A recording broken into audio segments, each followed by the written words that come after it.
All right, that's it. We're all set. And this small guy will be just here, so hope it doesn't mind that much. I'll be placing here. This thing needs recording. Okay. Do I need to talk here or can I talk?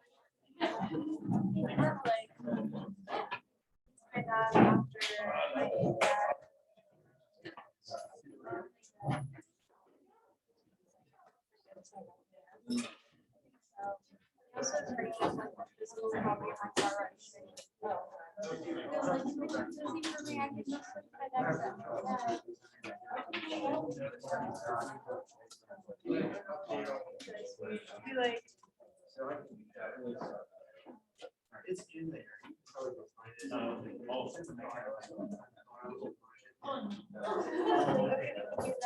This will transfer over from last year to this year.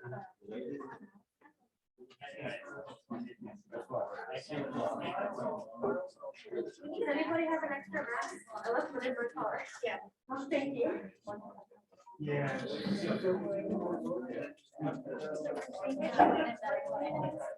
Yes. Perfect. Thank you.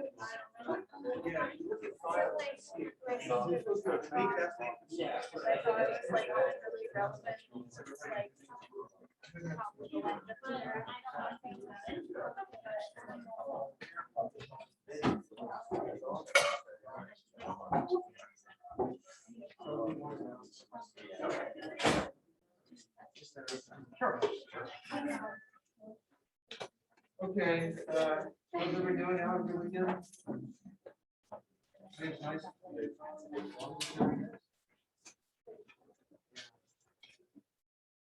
Very anti-environmental, so sorry.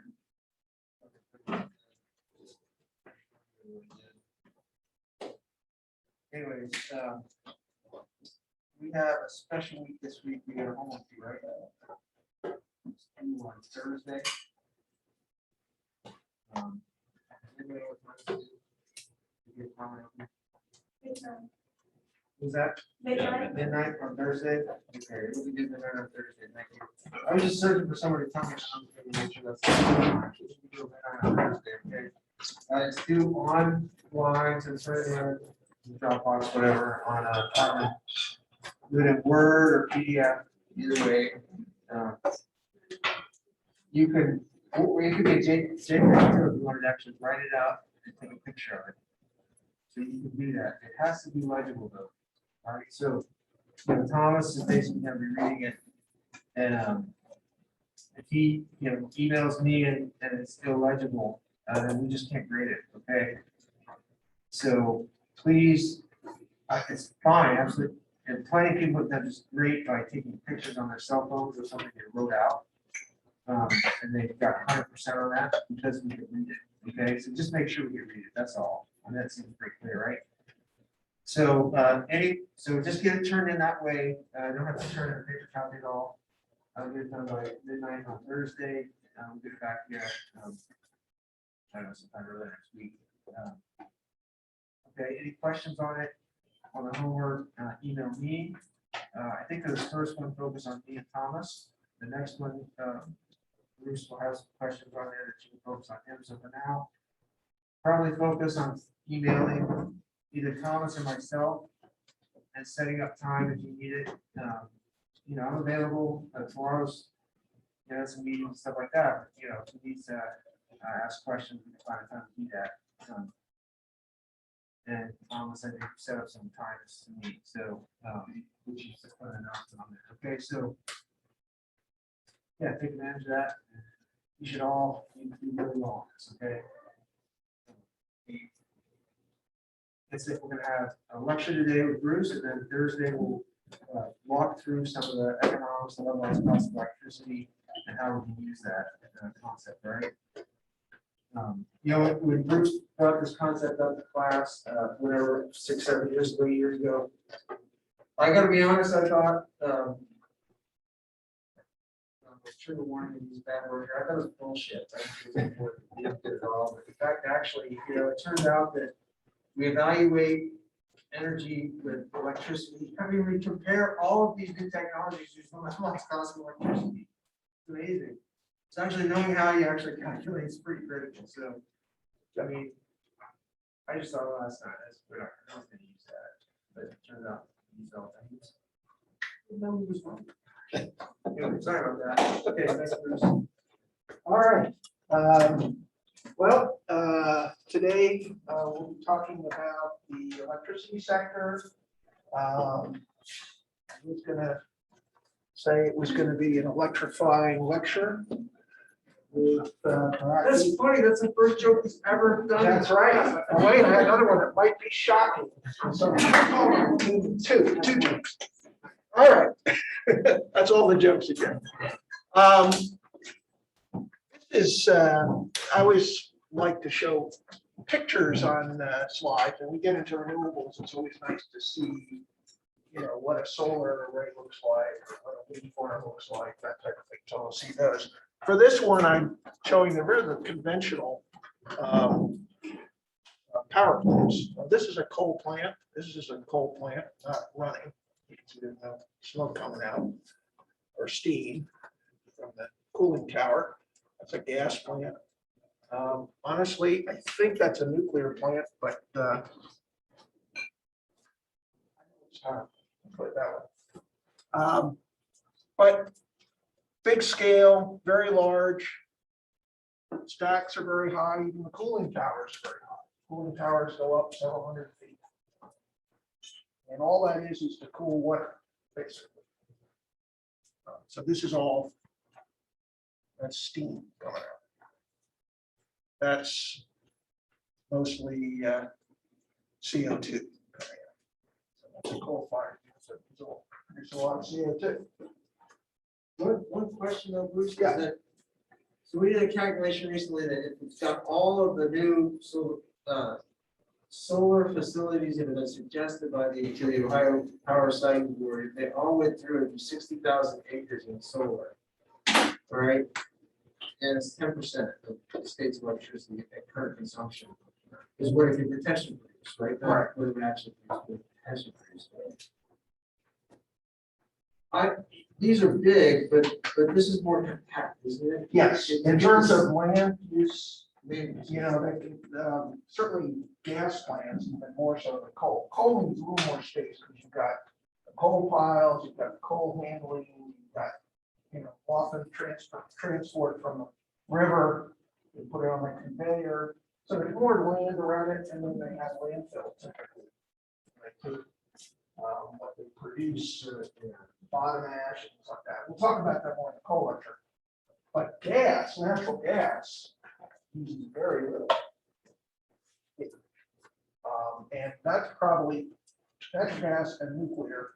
Nuclear is bigger just because of all the containment requirements. But natural gas, it's literally, you can see that's not that much space. This is a lot more. This is taking back a lot further. And that's producing, I think that's a 500 megawatt plant. So, yeah. So that's one of the advantages of some of the fossil fuels is you get a little more energy density. And that is an issue when you go to renewables. But we'll get into a lot more about that. I think we will get in specifically to coal and gas and talk about renewables. For now, I just wanted to get a basic appreciation of what some of these things look like. Oh, here we go. It's not working already. Okay.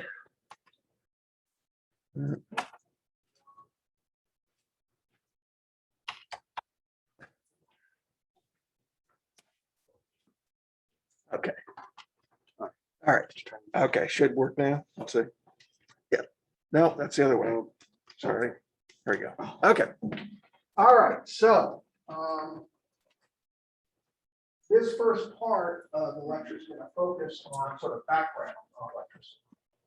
Why electricity is important, how electricity is made or generated, what electricity, sort of the history has been, background, and a little bit of background on electricity itself, and the definitions of, we're talking about things like kilowatts, megawatts, and volts, kilovolts, all that stuff. What does that mean? And then megawatts and capacity, some of the significance of those. This is just a little figure I always like to show, which gives you a sense of how important the energy spectrum of electric power is. Electric power uses 40%, roughly 39–40%, depending on the year, of all the energy used in the United States. Number one energy using sector. Most of that is now natural gas. Show that in a second. Coal has declined a lot in the US. And you'll see that transportation is in a second.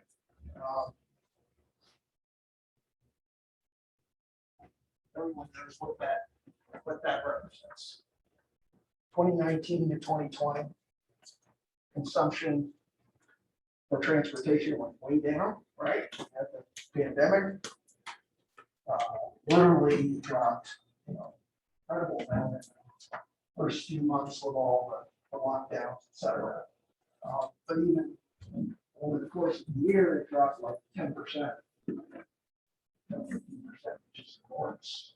It almost never happens. You get it occasionally with a big recession, you get something equivalent to that, but you can see even more. And electricity was affected too, right? Why? Well, office buildings, right? You have all the air conditioners cranked up as much in the office buildings? No. Did you have as many office buildings even open? Did you have stores open? A lot of stuff just shut down. So that affected electricity.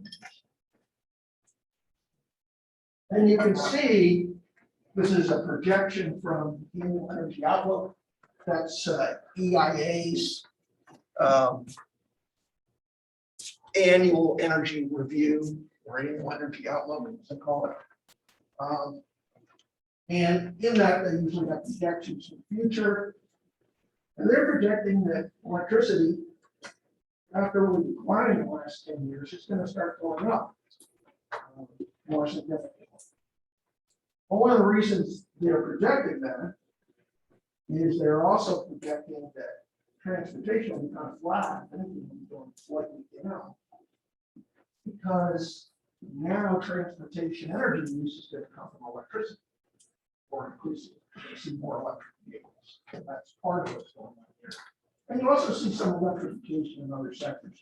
Residential and commercial are supposed to be fairly flat, so you're expecting to see more electric. Yeah. Why does residential go down when the pandemic hit?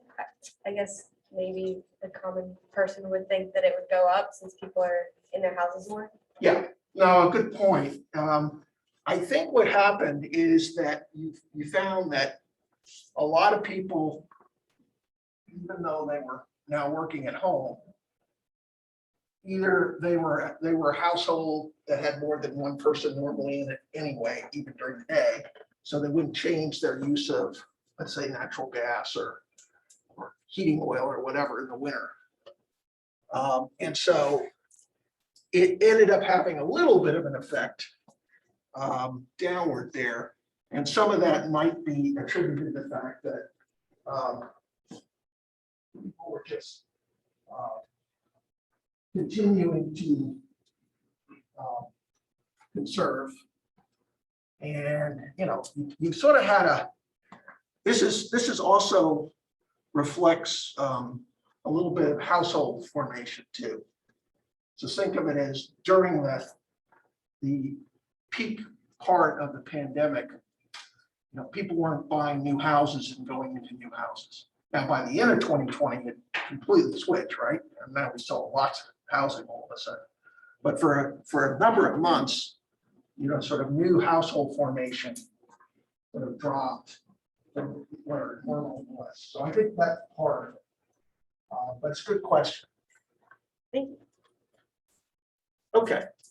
So once again, oh, there we go. All right. Just some basics on electricity generation. The first thing is all those pictures and the front 4 pictures of power plants. Those are central station power plants. And that's where most all of the generation in the US and frankly in most countries around the world comes from. Not all, but most all of it. Well, why is that, right? Well, one of the things that happened over time as they developed power plants, largely over the last, let's say, 100 years, more than 100 years, they found that they had considerable economies of scale. They could produce more electricity at a central station and be able to deliver it to more customers. It was cheaper to do it that way. Makes sense. So that's why you got the concept of central station power. It also, of course, developed in the same time the grid was developing.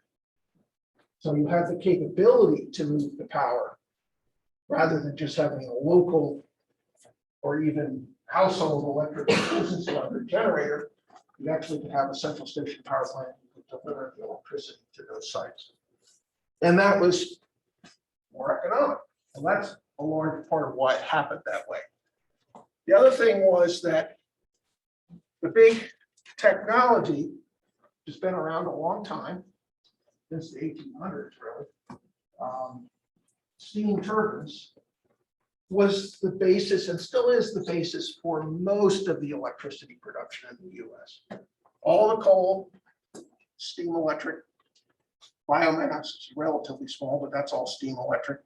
Nuclear is steam electric. And some oil, gas, even some solar. Think of the solar generators that basically heat up water, create steam, and turn turbines. There's actually solar generators that do that. Not as much as obviously the more familiar flat panel solar or solar farms that we're familiar with. So it uses the steam turbine principle, right? And most of us are familiar with that. Basically, you're heating up water, creating steam. The higher the temperature steam, the better, right? Because there's more energy in that higher temperature steam. It pushes a turbine, which in turn pushes an electromagnet, think of it that way, and creates electricity. Right? That process isn't really all that efficient. It started out being very inefficient. The earliest steam turbines probably were only about 20 or even 15% efficient. They lost a lot of the heat that they produced, just ended up being wasted. Over time, they got better and better, and the more the newest models are up around 40% efficient. But even so, that means 60% of the energy used to produce electricity is wasted, right? Now, there's all sorts of reasons for that. Those of you who have any physics background, engineering background, understand the fact that, there are certain dynamic principles that make it very hard to ever get to 100% efficiency. In fact, probably impossible. But they haven't figured out ways to get this number up over time. Steam turbine or steam electric, 30 to 40% efficiency. One of the terms we're going to see, particularly when we get to the cost of electricity, we start talking about how much does the fuel cost as a part of the cost of electricity in a levelized cost of electricity calculation, is something called heat rate. And heat rate is a concept that basically says if a power plant were 100% efficient, not going to happen, right? You know that. But if it were, it would have a heat rate of 3412 BTUs per kilowatt. So 1 kilowatt hour produces from 3412 BTUs, right? So think of that as a heat rate of 100% efficient plant. That means a 50% efficient plant, I just double that number, and it's 6824 BTUs per kilowatt hour. Well, that's a higher heat rate. The higher the heat rate, the less efficient it is, right? More BTUs produce the same amount of electricity. And so these 30% efficient work out close to 10,000 BTUs per kilowatt hour. Right? Yes. What's a BTU? British thermal unit. And it is the temperature. I always forget the exact definition of how much water it is, but it's the amount of energy that's needed to raise a certain amount of water 1 degree Celsius. And I forgot whether it's a liter or exactly how much it is, but that is that's a very commonly used measure. So yeah, good question. All right, so you've got steam electric. Then the next thing you have are something called combustion turbines. The easiest way to explain combustion turbines is think of a jet engine on a plane, right? You ever see those things whirling around? Well, how do those run? Well, there's jet fuel goes into that jet engine, spins the engine, and then basically it's producing power that powers the plane, right? Turbines, combustion turbines are very similar. They're not the same as jet engines. Some jet engines are used as combustion turbines, but there are other types. But the same principle applies. Now, obviously, if you think about that, that's not going to be efficient, as efficient, because when you do that, you use the fuel to directly power that turbine. But when you, in effect, burn that fuel, you create a lot of other heat. And that's not fully utilized. So combustion turbines tend to be in the 30% efficiency range, even lower sometimes. Okay, so they're not that efficient. One of the reasons, and we'll see this in our problem, one of the reasons people build combustion turbines is they're easy to dispatch. They're easy to bring up to meet power needs. You can do it within, some of them within seconds. And that's really important when all of a sudden the load is going really high in a region and you need power plants and you need power right away. And then like some big power plant you're counting on goes offline and had a problem, it breaks or whatever, you can bring up these combustion turbines very quickly.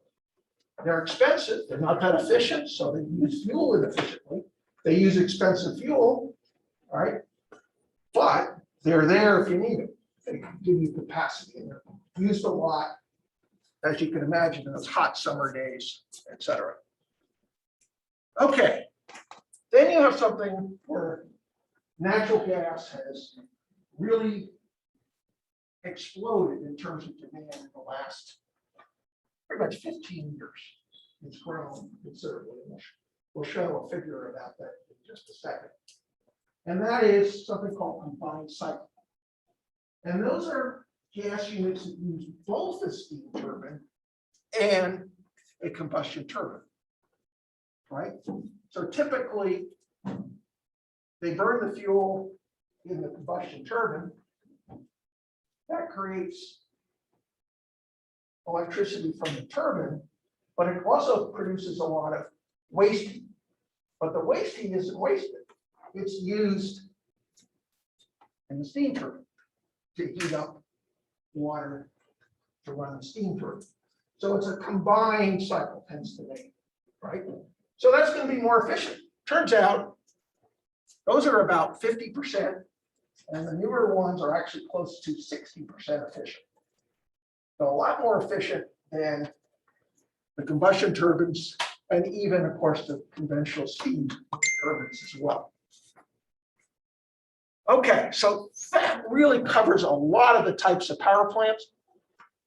You do have, of course, hydro and wind. Well, those operate also using a turbine, except it's a mechanical turbine.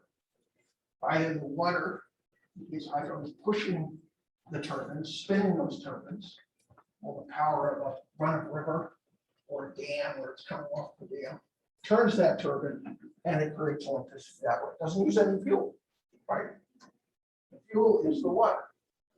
Same thing with wind, right? Wind is, of course, those of you who've seen these wind plants, they're huge now. They used to be a lot smaller, but they're very big. They spin, and if they're designed correctly, even with relatively low winds, they can generate a lot of power by basically spinning a mechanical turbine. Okay, and then you've got some other types of electricity sources which don't use any of these, and that gets you into things like solar, which obviously uses direct conversion of sunlight into electricity through the solar cells. And then you get into some other sources, well, geothermal, which is not that common in the US, very common in places like Iceland. Those are some pictures of Iceland. A lot of geothermal there. Geothermal uses the same steam turbine principle, right? Pulls up the hot gases from the earth, uses it to heat up water and create electricity. The last point here is that storage, the idea of creating electricity and storing it, is pretty rare. And it's rare because it's expensive. Think of it this way. Batteries are really not designed yet, although there are maybe a lot of strides improving the technology, are not designed yet for a large amount of power, right? They're real good for cell phones, computers, whatever, etc. Devices that we use that are small. They're good for that, but they're not so good for storing, lots of electricity, which is what you want to do, and also for very long periods of time. There is one method which is probably the most common for storage right now, something called pumped storage, and it's a type of hydro pump, except it uses electricity from the grid to pump up water from a lower reservoir to an upper reservoir. And it does this typically at night. Why at night? Because at night demand's real low, right? And also, and we'll talk about pricing in markets, prices are real low. So it makes sense to use our electricity, pump it up, and then hot summer day the next day, demand goes way up. Open the floodgates, let the water come down, create electricity. And so that's a good deal. The problem is they're expensive, right? It's an expensive system to set up. You can imagine a lot of the engineering involved in that. There are also issues, environmental issues with that, right? I used to talk about AEP had one pump storage facility used for exactly this.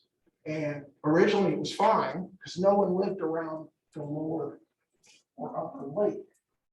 And then all of a sudden people started to live around the lake, and they didn't like the idea of their all of a sudden having a big surge of water in their lake, or seeing the lake basically be pumped up, during odd hours, etc.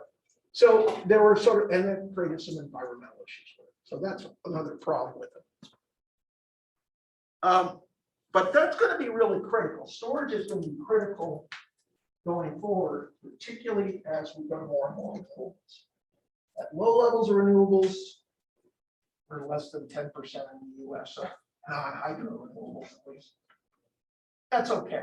But when you get to high levels of renewables, you need the ability to store electricity, particularly because the wind, take wind as an example, hot summer day, hot, humid. How much is the wind usually blowing? Not a whole bunch, right? So we'd love to have that wind from the previous night stored up so you could use that electricity when you really need it. That's going to be a big issue going forward.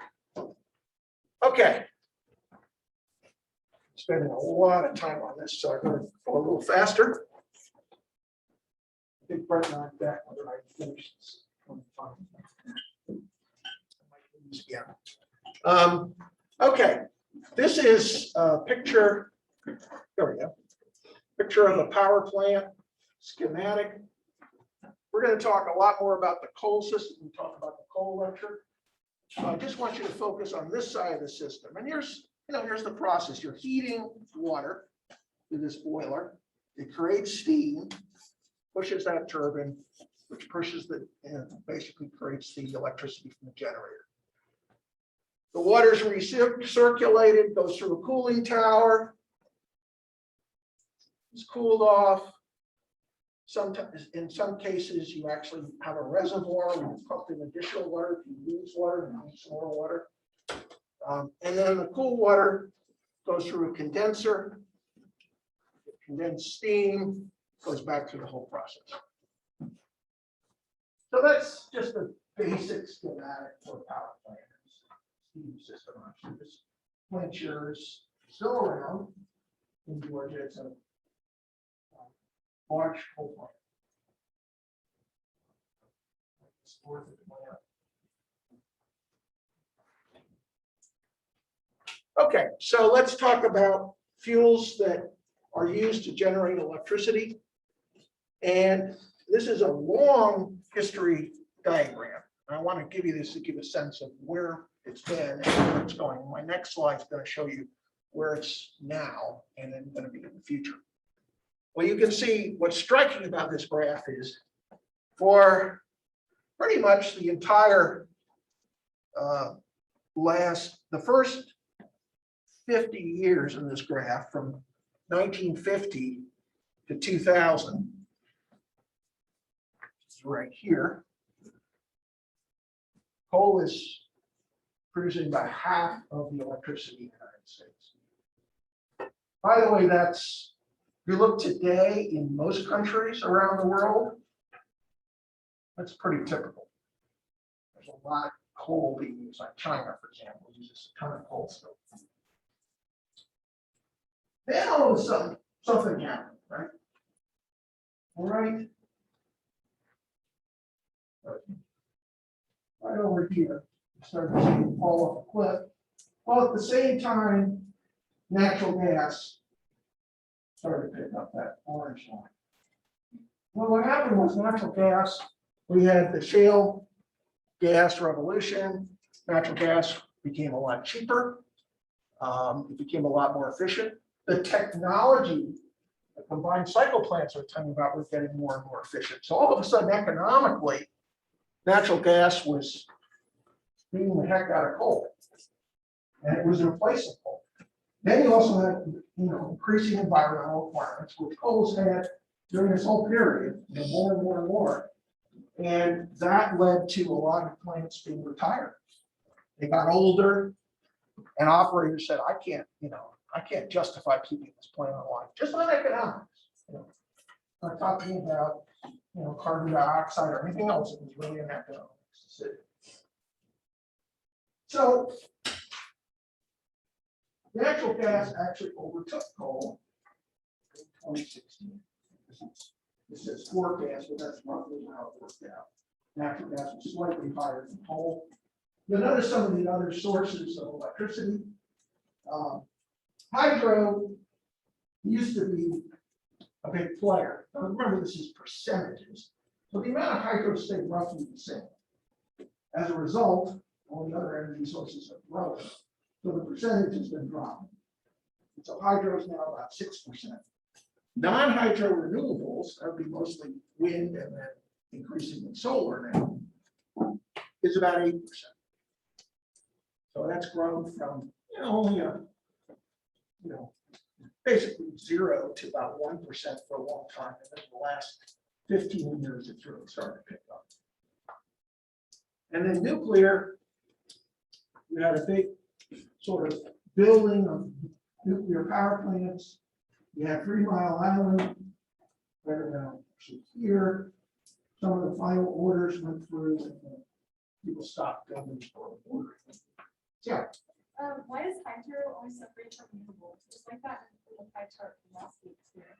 why is hydro what? Separated from renewables. It's always different. It's always. I think people, it depends on which chart you look at from, at least from the IA. They'll clump them together sometimes, but increasing, there was a period where I think people looked at hydro and said, well, hydro is, it's not really the same as a renewable. There's some issues with it, environmental issues. That's not quite true because it depends on what type of hydro you have. Like Winter River hydro, it's not really the problem. It's no environmental problem. It's these big dams, which you won't see in the US anymore. And China notoriously had a huge dam. You probably heard of it.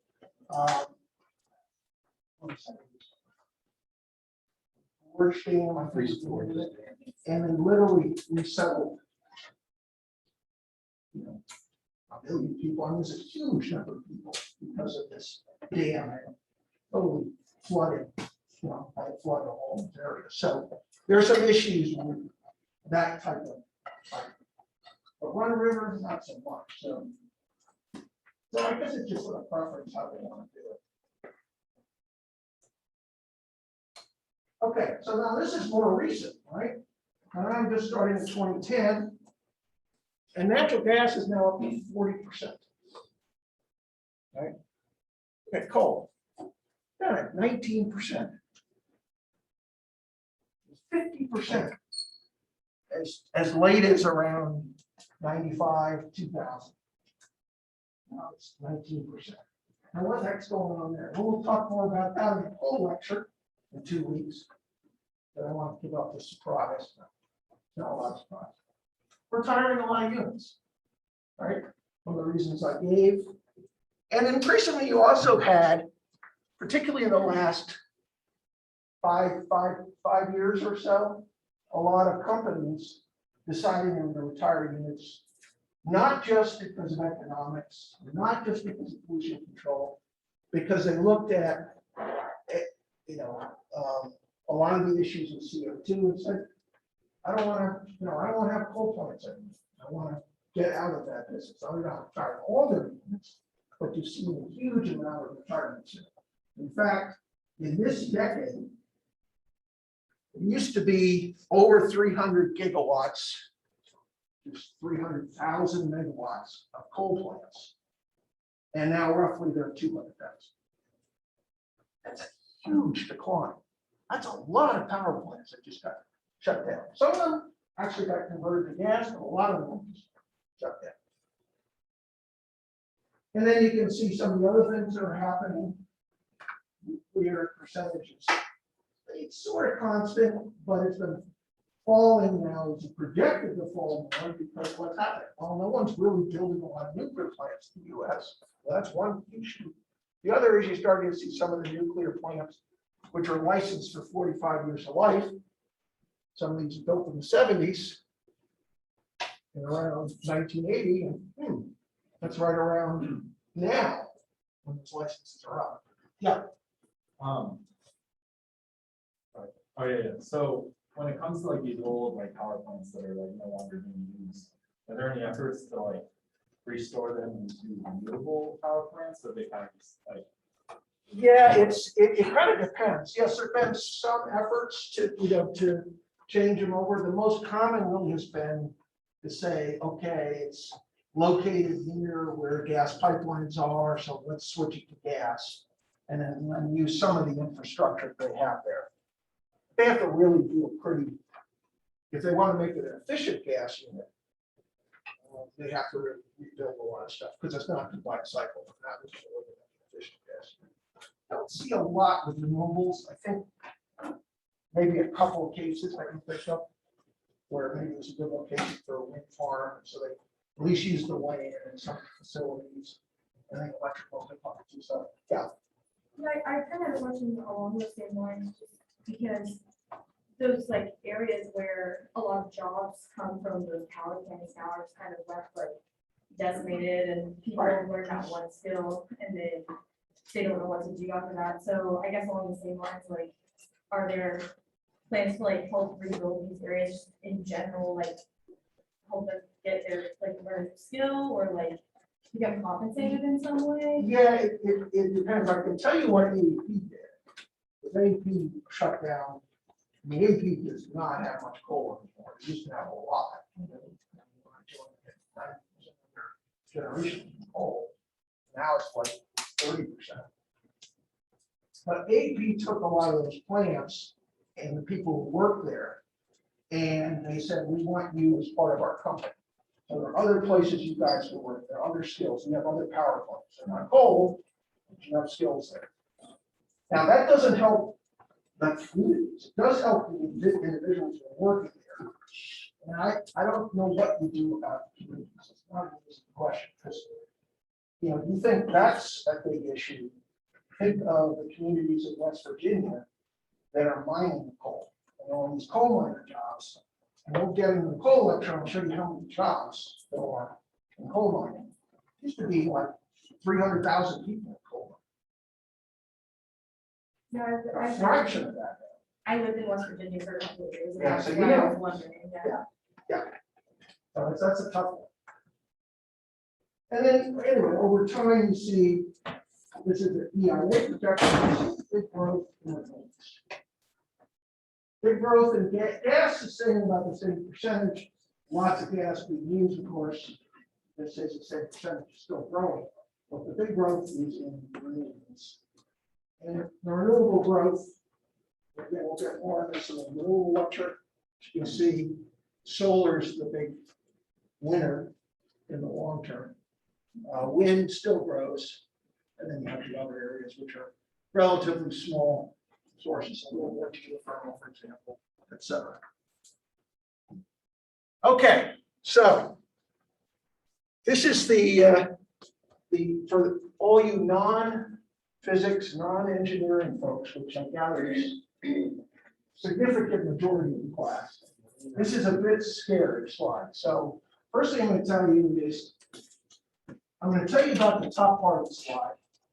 And then I'm going to tell you, don't worry about that.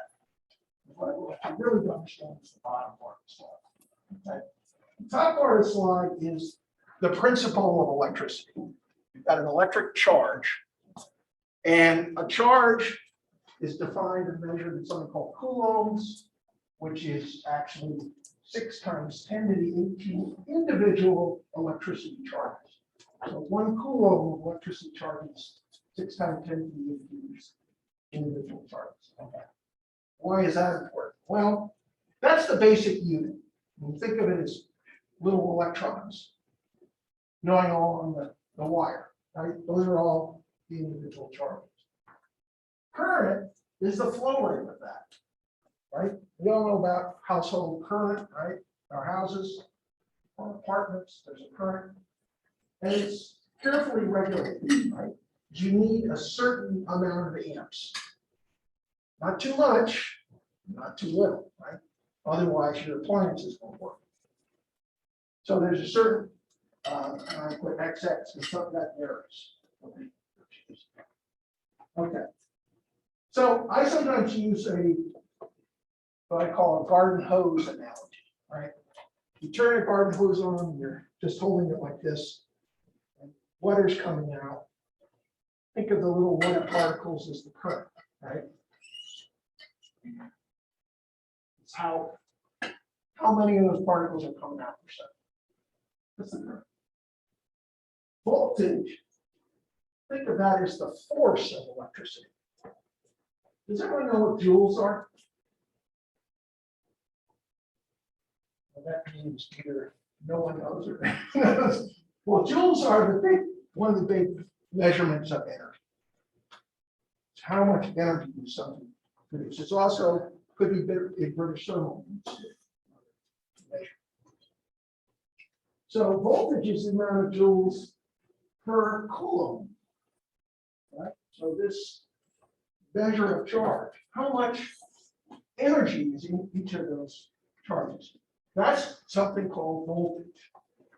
So think of amp as kind of this rate of flow that's got to be regulated, that goes to your house. Garden hose is on, it's going so fast. And then I squeeze the nozzle, and all of a sudden it's, it's a much firmer throw. It's not just kind of dribbling out, it's firing away, right? That has a lot of voltage in electricity terms, kind of a force. That's typically 120 volts for a household. Okay, why are all these important? They're important to understand how the transmission and distribution of electricity works. Because without those concepts, no one would be able to turn on the light switch and get power. Right? You need someone to be managing all of this. And that's through this entire electrical grid that we'll talk about in a second. However, it gets very technical. It's very complicated. And you literally have electrical engineers, this whole field, that understand this stuff really well. And thankfully, many of them go in and end up being system operators for transmission grids. We need them to do that, right? They don't want the system to fall apart. The bottom two are the concepts we use in this class a lot, right? One is called power. That's the amount of energy produced per second. And that's in watts, kilowatts, megawatts. It's also a measure of capacity. So think of power as how many watts, kilowatts, or megawatts are available at any given time. That's the capacity of a power plant.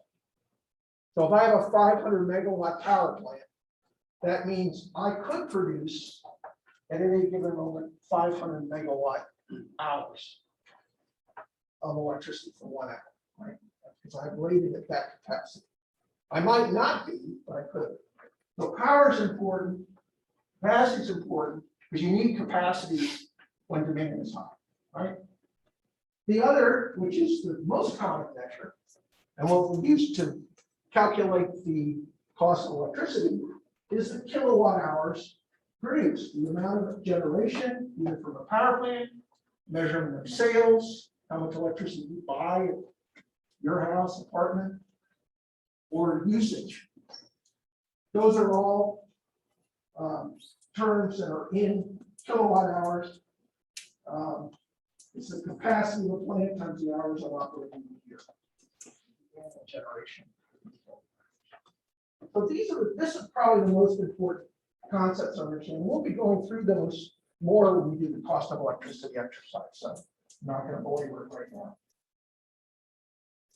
Okay, so what's the business of electricity? Really, there are 3 or 4 businesses.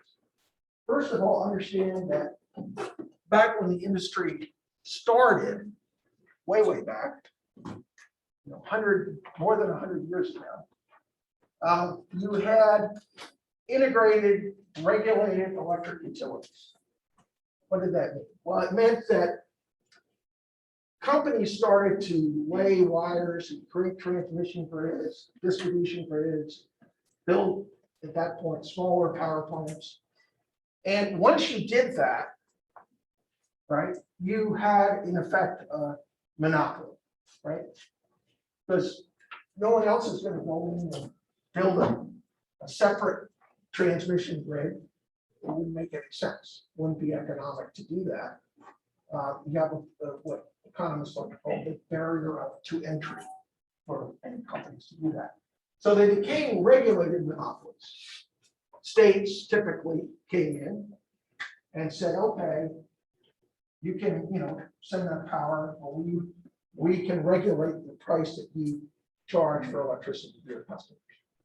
So that was an integrated system, but that evolved and changed so that it became competitive for the most part, really this generation part of the system, right? So it became a separate business. There are companies that just do generation. Okay. They don't do transmission or distribution. There's some companies only do transmission and distribution. That's regulated for the most part. There's a little bit of deregulation. And then there's retail at the end of it. So the process is you produce generation, it goes to a substation. The voltage is actually increased at that point. So it can go into the transmission lines. Well, why do you suppose they increase the voltage? Well, remember I said voltage is like a force going through? Think of that in terms of how many losses you would have if you had a lot of force. And he had lines capable of carrying that. And you need, well, you have these big towers for transmission. Well, they developed that technology so they could have higher and higher voltages. And those voltages have very, very few losses. Literally carry power 500 miles and have a loss of 1%. It's pretty extraordinary to think about. But you couldn't do it. If you had a low voltage, you'd have much more losses. And in fact, most of the losses from out of the power plant to the customer comes after it's been transmitted, and then it's stepped down as you get to a local neighborhood. You have a transformer, and you go to the more familiar electrical poles, and it goes to a house or a business. Well, in this part of the process, you're moving a lot less distance, but guess what? The voltage is a lot lower. If you want to step it down all the way to the house or the business, you got to get those voltages down to 100 volts roughly. These should be as high as 765,000 volts.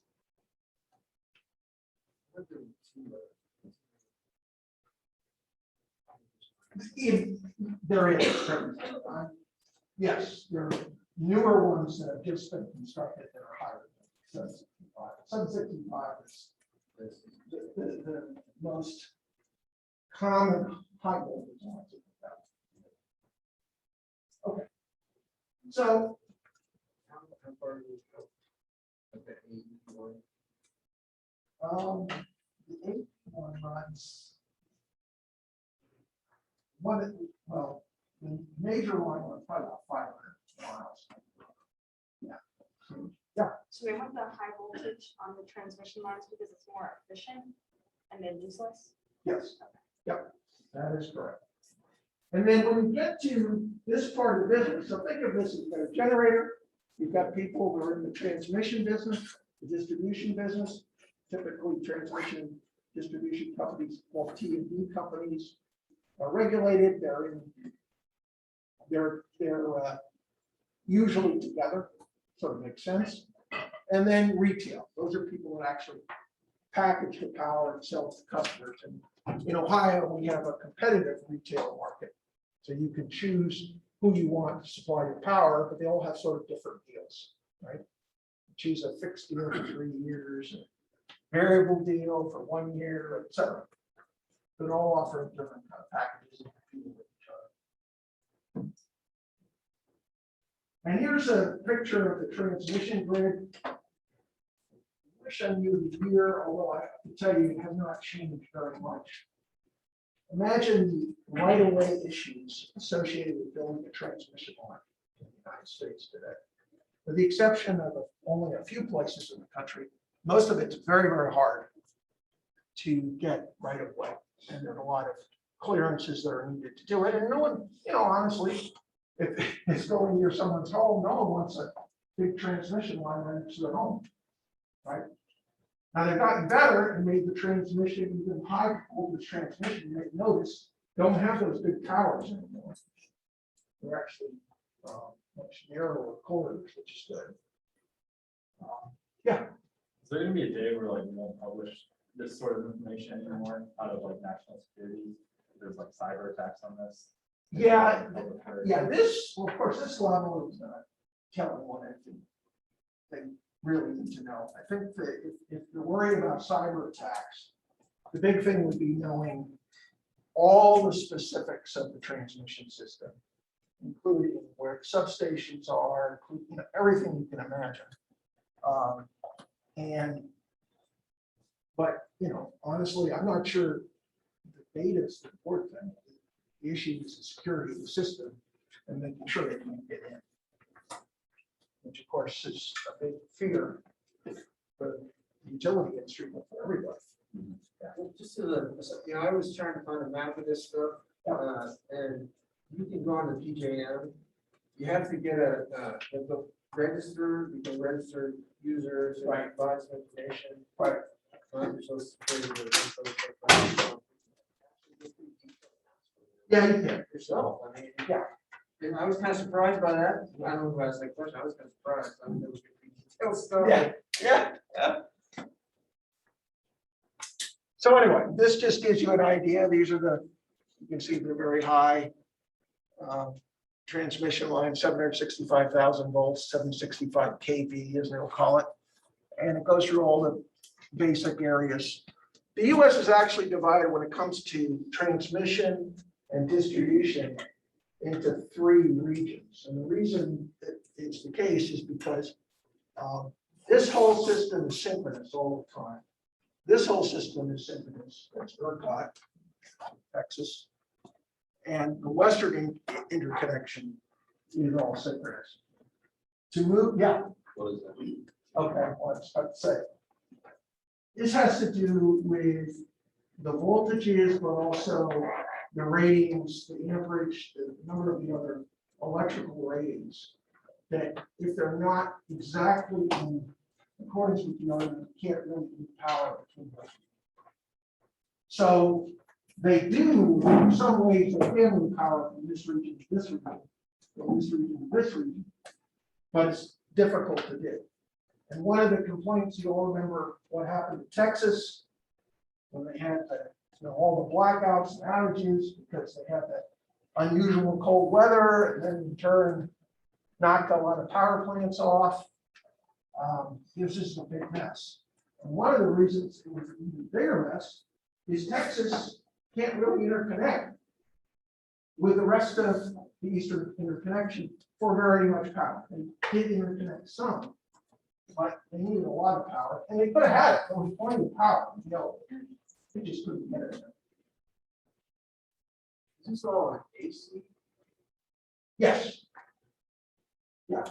There are some direct current lines. You can see these are the orange DC system. But DC of course has the disadvantage of sort of unidirectional.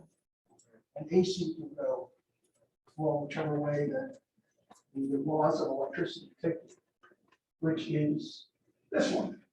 Right? Electricity flows are complicated. Electric generator plant does not follow a linear path to the customer.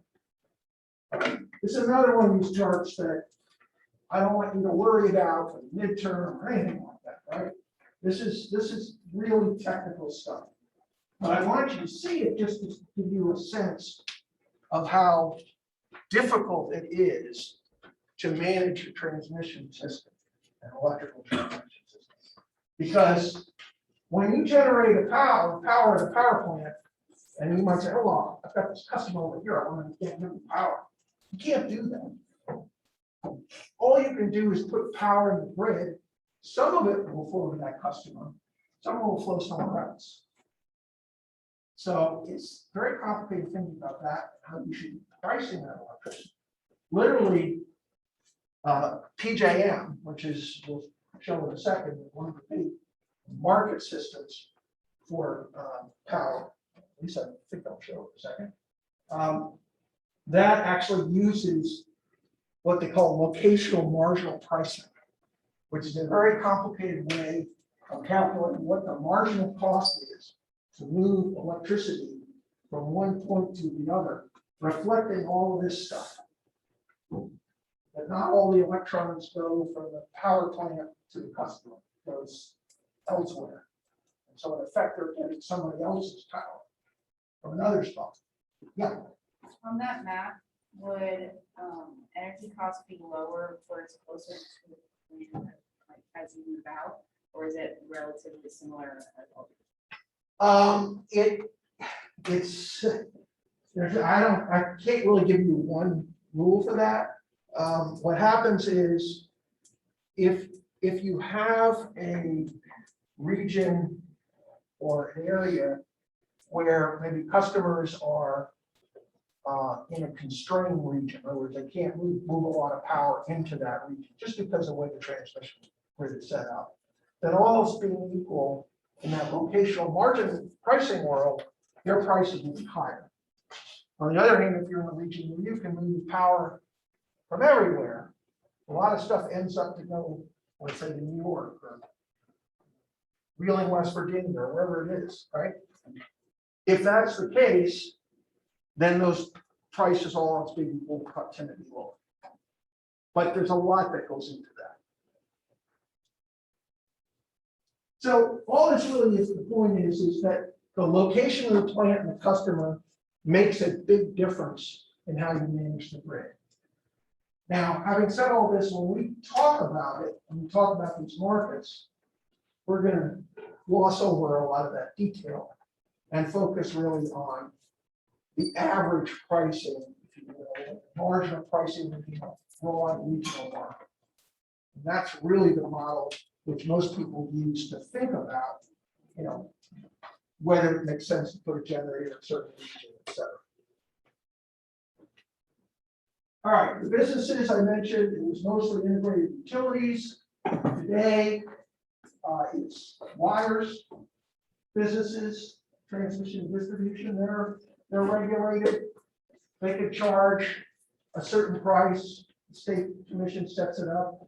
For the transmission systems, since those are interstate, typically FERC, and then some of these regional markets have a lot to do with what transmission prices can be charged. In the case of transmission, people they can charge as much as a maximum price, but they're free to discount.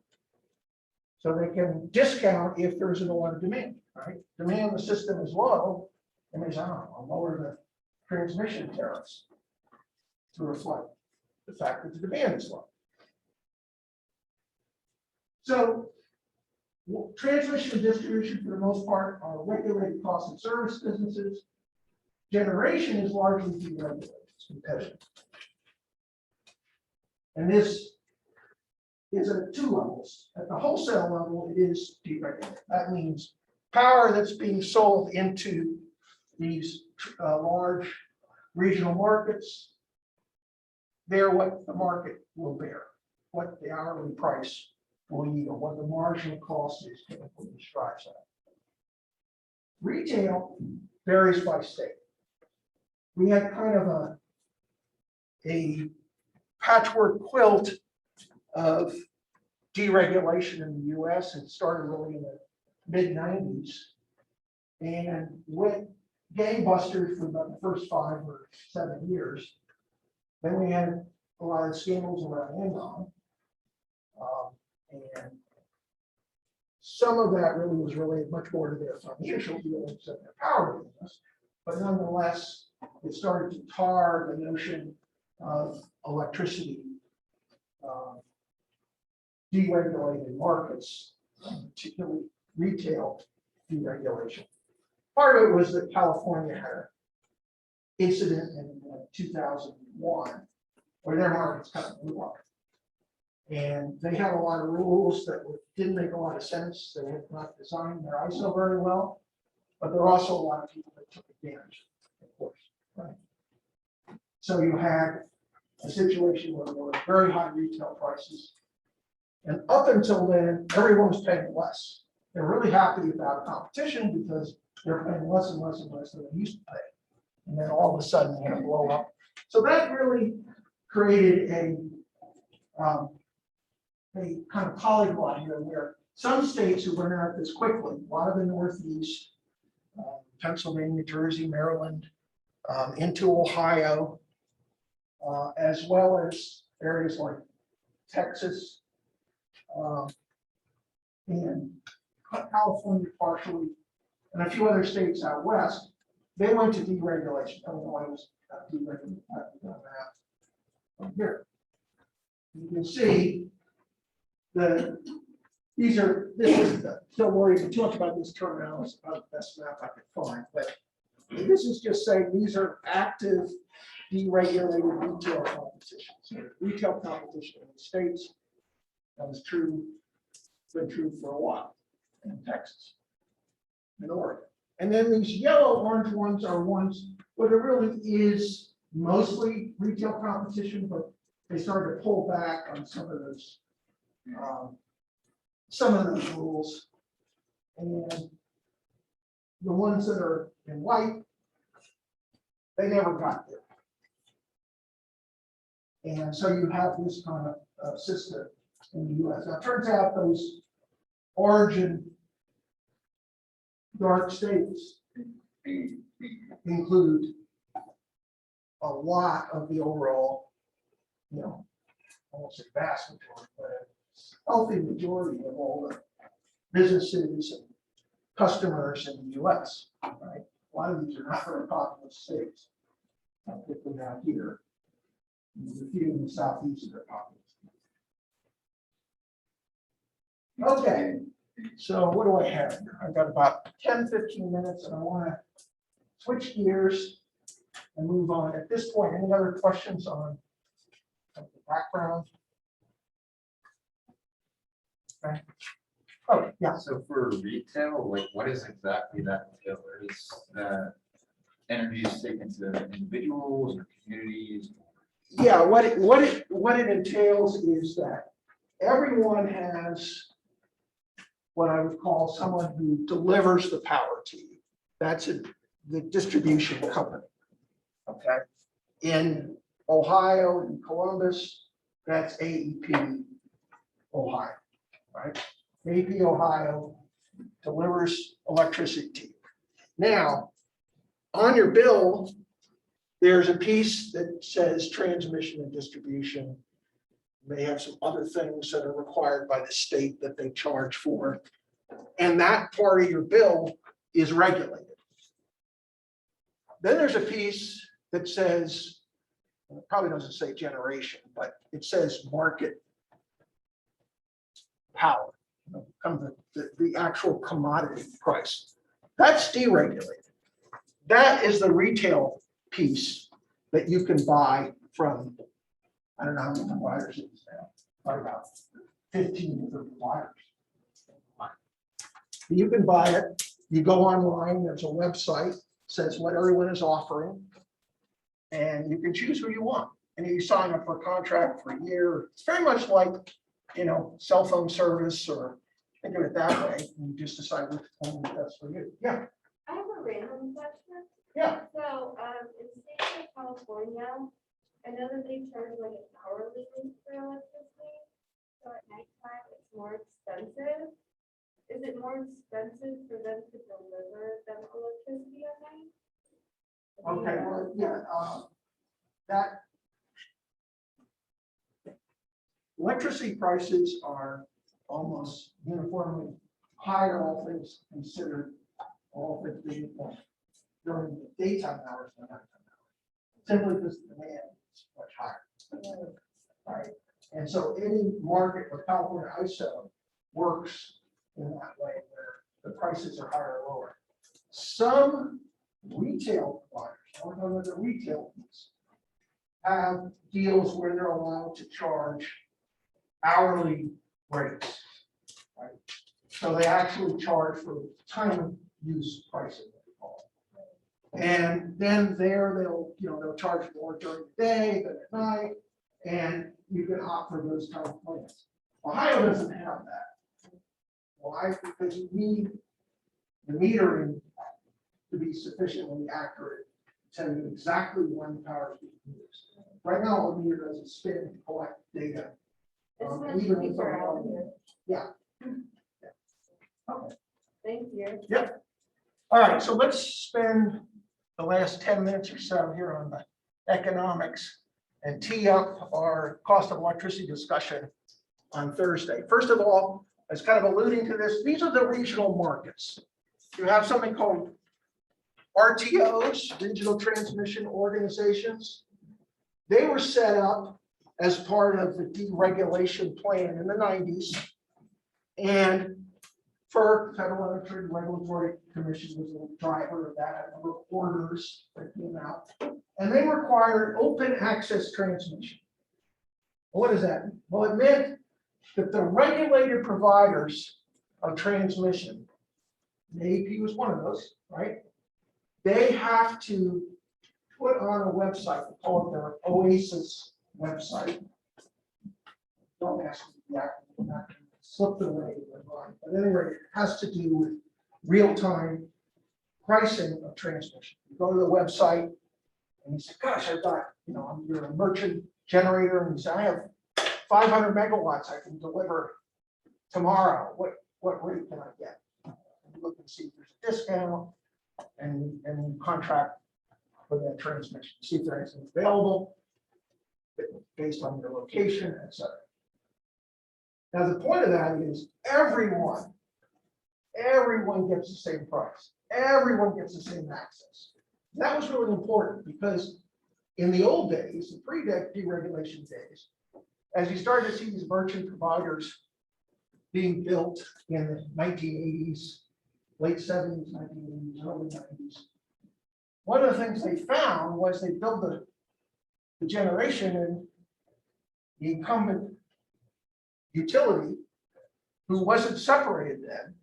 There wasn't a separation of distribution and transmission from generation like there is today. They said, I don't think I want to move that power. I prefer moving our own plants over here, right? Of course, right? So what they did is they said, one, you got to separate the functions, and utilities did. So you have these entities like AEP Ohio that don't have any generation.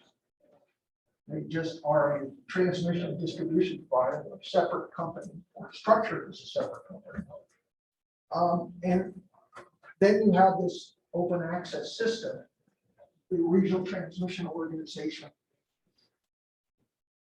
sets up, and they make sure that it's being abided by. It is, and it works pretty well. And people reserve capacity, if they call it, to move power in certain direction. And so you have all these different regional transmission organizations that do that. There are some parts of the country that never went as far. They do have sort of quasi RTOs, but they're not really RTOs in the sense that they don't have an hourly market. All these regions have sort of an hourly market for electricity. We'll talk more about that in a second, how it sets the price of that. But some of these regions, typically the western system and the southeast, don't actually have an hourly or formal hourly market. They deal with it through the individual utilities who operate those systems. In the southeast, it's dominated by Tennessee Valley Authority and Southern Company. We control 60–70%. And out west, you have a few utilities that coordinate. So they coordinate, but they don't have the formal hourly market. And this is what I mean by the hourly market, right? The way it works in a region, this is kind of a sample of what PJM looks like, that Pennsylvania, Jersey, Maryland RTO that you saw on that map before.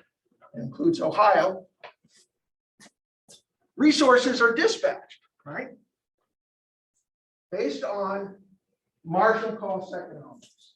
So if you have a nuclear plant, and it says here $20 a megawatt hour, I think that's a little high.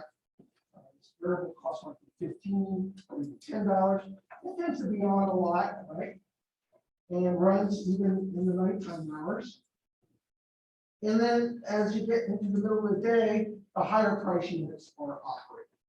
And the dispatcher literally takes the bids, which are the marginal costs of those units.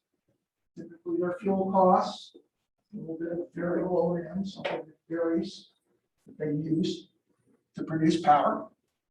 And he stacks them up. He looks at the load coming in, he looks at the various units. You get into some of the locational issues I mentioned with locational marginal pricing, so it's not quite as clean as this. But basically, they dispatch, and then the price is the marginal cost.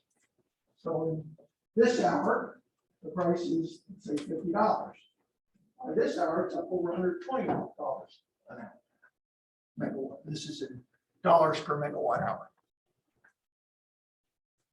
So is this generally representative of the costs, or is this? No. In fact, this has changed a lot. This is more as a schematic, so don't worry too much about the prices here. We'll get into a lot of that. For example, coal isn't this high typically, not up at 50 or 60. But likewise, combined cycles aren't. They're typically in the about the $25, $30 range. So somewhat close, but. But And the then- hours are pretty. What's that? The shape of the curve versus the hours is pretty, good. Shape of the curve is pretty typical. Okay. And in fact, if you take the overall demand and a load curve, or you can take those hourly demands. Take it, this is for one utility, Florida. And what it does is it takes something and develops what they call an annual load duration curve. What is that, right?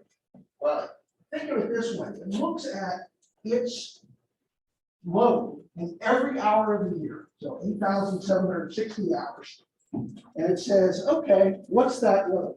What's the lowest load hour of those 8,760 hours? Well, that's this one here, which is down around 500, 1,000, down around 1,000. And then this is the highest hour. This is at less than 1% of the time, it gets up around 4,000. So 1,000 to 4,000 megawatts, big spread. This is not atypical, right? So you'll get those hours, let's say in the spring, the weather's beautiful, no one has their air conditioning on at night. At the same time, no one has electric heat on, right? The lights are all out, businesses are all shut down. It's 3 o'clock in the morning. Right over here, right? And you got in Florida, you got any time in the summer, just about, right? Really hot and humid. Weekday, all the businesses are open, maybe 2 o'clock in the afternoon. Up there. So utilities and the PJM system as a whole have to manage this. Okay. And then here's another sample curve. It gives you an idea in a given dispatch curve during the summer. Here are loads, and as I said, look, here's 67 gigawatts. That's 67,000 megawatts, right? 114 gigawatts on the high end. And you can see here are all the resources. So all the way down here, you got renewables. Renewables have no variable cost. In fact, when you have to take into account tax credits, they actually have negative variable costs, which is a whole nother discussion, which we won't get into today. But they're down here, and they're always running. When they're available, they're running, right?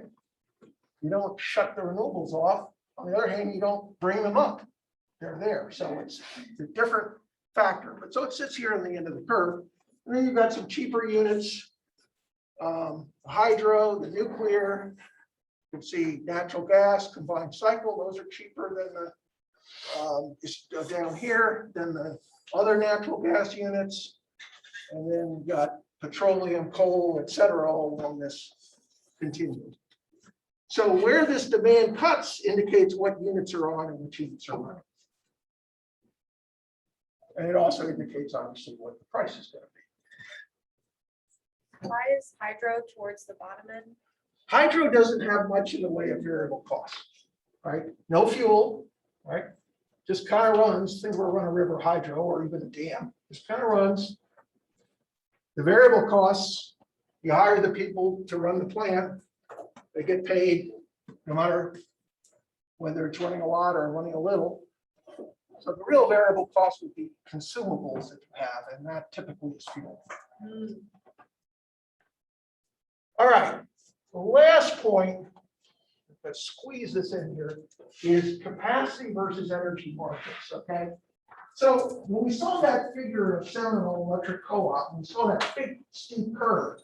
one of the things that raises the question, supposing Seminole is its own system or not, something their own system, and they had to make sure there's enough electricity available for that 4,000 megawatt projected highest day, highest hour, right? What would they do? Well, in the old days, they held something called reserve margins. And a lot of them still do, depending on the particular market. And that was agreed upon with the commission. All right, it's a margin of safety. So you need about close to 5,000 megawatts if you're Seminole Electric in that case. Because, well, what can happen? One, you could be wrong. Might end up being 4,400 megawatts instead of 4,000 megawatts, right? Why does it get hotter? But more importantly, some of the units you're depending on break at the wrong time and then go offline. Or if you've got renewables in your system, the wind's not blowing, so you got to account for that too. So that's what developed with reserve margins. And that was designed to ensure electricity reliability. But some regional markets with deregulation actually develop capacity markets. So they have a market for electricity capacity.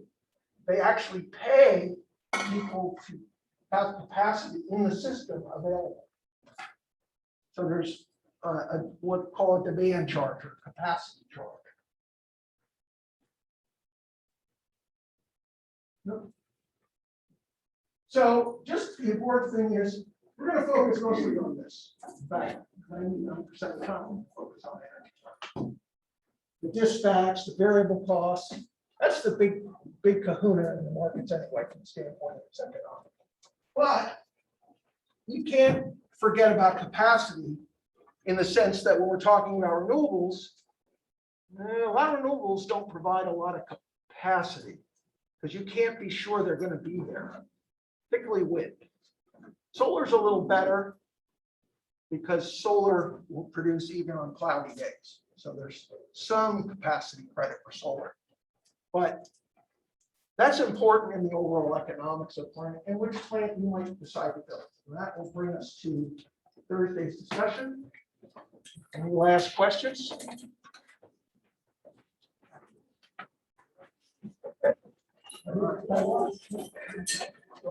Thursday, we just work in class on this otherwise cost, right? Hey, this capacity creation in California right now.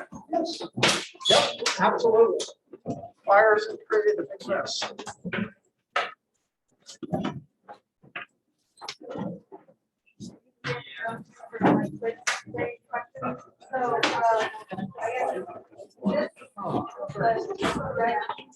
So,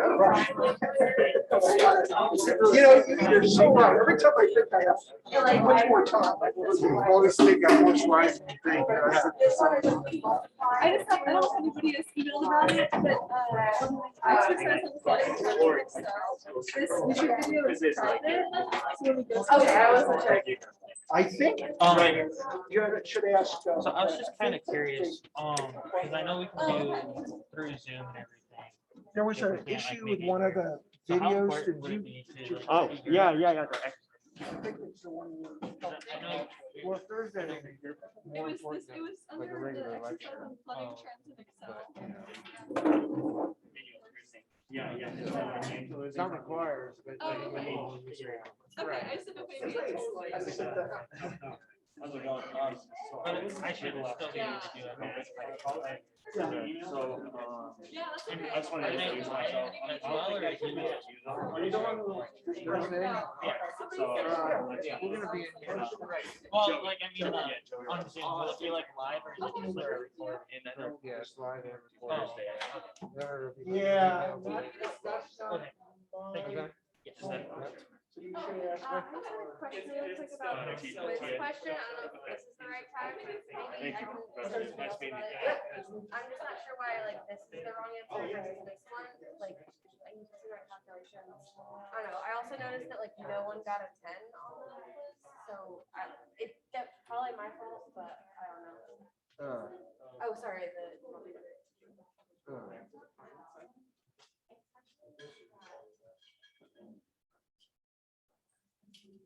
Well, so, It's this part right here.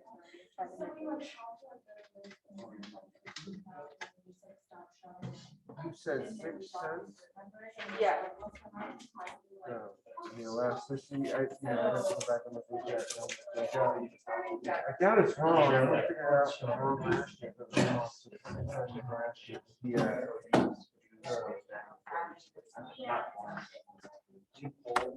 So if we were to take the, so if we were to take the, So you just read the question. Yeah. 2.7 cents per kilowatt hour. And normally you copy that to your own Excel. Increase is more like 10%.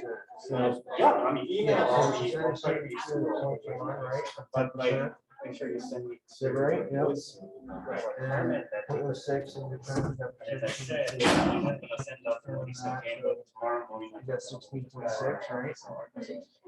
So 7.7 times 20 minus 6, what's that?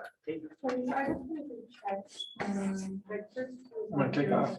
Hey, thanks, Bruce. All right. I'll See you Thursday. Would it be negative 0.166? Well, yeah, which is right. Someone actually asked me about the deadline for. 7.7. Yeah, because I think like the notes for the last week, but So 166 It's due tomorrow. is a I should change 4.6. this, you think. So basically. Okay. we- Oh, it's Like, 0.016. I had it as 10 versus 0.1. Yeah, so let me ask you so much time. Five. You'll see, like, you'll be, able to see, like. I don't have to worry about it tomorrow, I think so. I'm asking for so much. So 16.6. You wanna wait here? Yeah, okay. To confirm. So the price changed by that much, so, Quite a lot, right? I guess.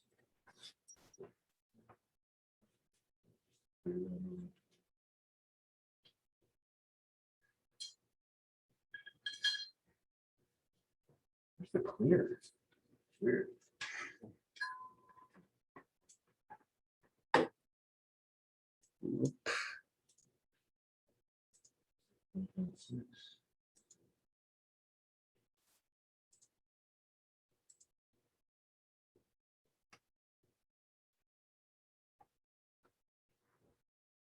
So that's that. What did you say?